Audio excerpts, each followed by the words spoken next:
बुढो म यस्तो बजार गएर आउँछु है। यति राम्री भएर बजार के भयो त? हुँदैन हुँदैन हुँदैन हुँदैन हुँदैन जमाना कति खराब छ केटाहरूले आँखा लाउँछन्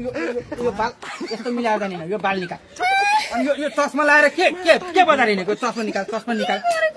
यो फाल अनि यो लिपस्टिक लगाएको देख्ने बित्तिकै त केटाहरू पछि लाउन नि यो मेटा हो यो मेटा यो अनि यो मेकअप कति धेरै भयो केटाहरू त मेकअप देखेरै त पछि लाउने हो नि हल्का कालो लगाइदिउँ जमाना खराब छ क्या बुढी केटाहरू कस्ता जस्तो पनि भेटिन्छन् मान्छे बाटामा हो यस्तो कालो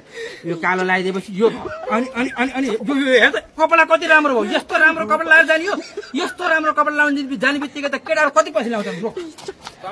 हल्का यो माटो अनि यो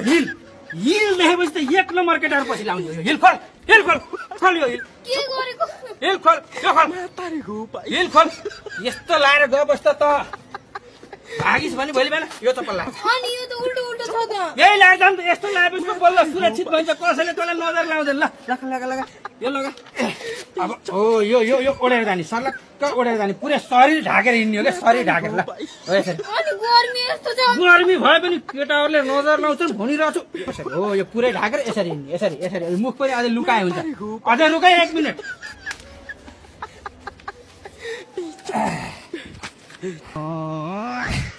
ल बुढी ठिक छ ल अब जा